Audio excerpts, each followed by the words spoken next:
Bismillahirrahmanirrahim. Assalamualaikum warahmatullahi wabarakatuh.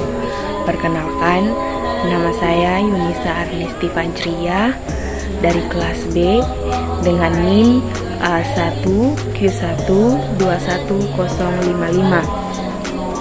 Baik, kali ini saya akan menampilkan video hasil review saya, yaitu dari kelompok 4 dengan judul materi Konseling Rasional Emotif Behavior.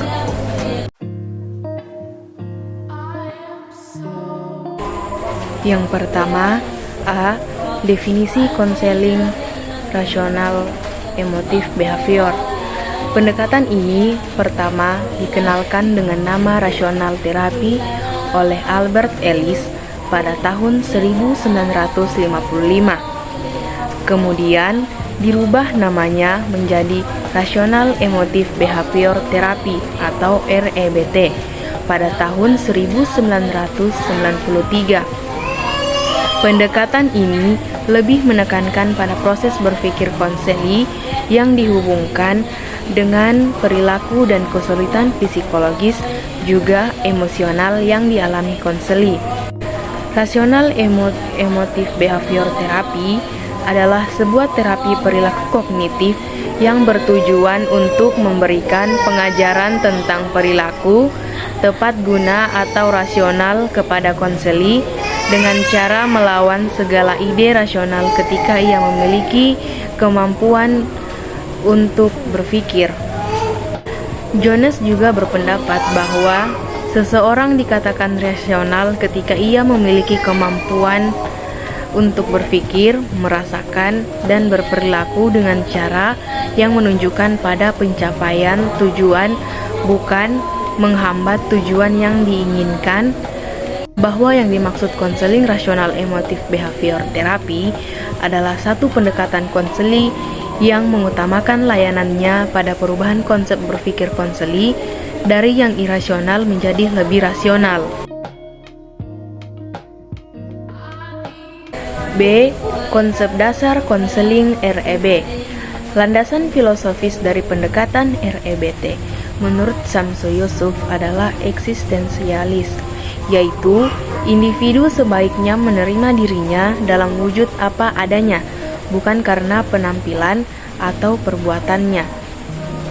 Pendekatan ini cenderung menerima kelemahan sifat manusia yang dapat berbuat salah dan berusaha untuk memahami serta bersifat toleran terhadap kejujuran. Maka pada pendekatan ini, seorang konselor harus menerima dan menghargai konseli dengan apa adanya. Jadi, dapat disimpulkan bahwa segala perilaku dan kesulitan psikis atau emosional yang dialami seseorang sangat dipengaruhi oleh kebenaran proses berpikirnya dan berlaku sebaliknya. Semua itu akan terus saling mempengaruhi satu sama lain dan tidak dapat dipisahkan. C. Teknik-teknik konseling REB. Berdasarkan pada hakikat konseling rasional emotif behavior serta tahap-tahap yang dilakukan dalam prosesnya, maka REB mengembangkan dan mengaplikasikan teknik-teknik khusus konseling. Menurut pengelompokannya, teknik-teknik yang dinamakan oleh REB terdiri atas A. Teknik-teknik emotif eksperiensial atau evokatif. Teknik ini dipakai untuk mengurangi atau menghilangkan gangguan-gangguan emosional atau perasaan yang merusak diri sendiri, self-defeating, yakni 1.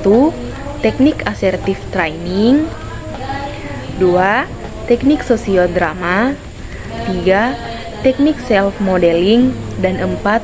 Teknik imitasi. Selanjutnya, B. Teknik-teknik kognitif. Teknik berikut ini memegang peran utama dalam pendekatan konseling REB. Teknik ini digunakan untuk mengcounter sistem keyakinan anggapan yang irasional, konseli serta perilakunya yang negatif. Berikut ini merupakan teknik-teknik kognitif yang cukup dikenal, yaitu 1. homework assignment. 2.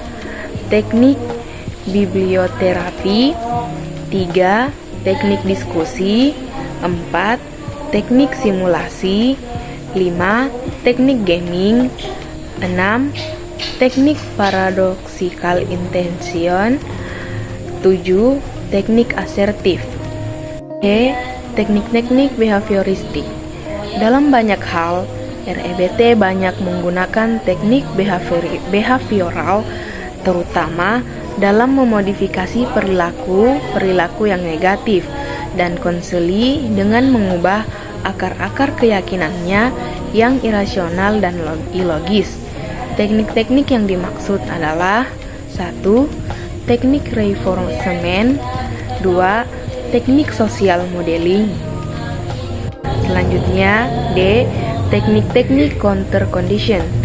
Teknik ini digunakan untuk mengulangi perilaku-perilaku seperti anxiety, fear, fobia, defensiveness, dan perilaku malasuni lainnya. Dalam teknik ini diindoktrinasikan respon-respon yang menghilangkan perilaku yang bertentangan dengan perasaan yang ingin dihilangkan tadi. Teknik-teknik ini antara lain: 1. Teknik sistematik desensitization. 2. Teknik relaksasi. 3. Teknik self-control.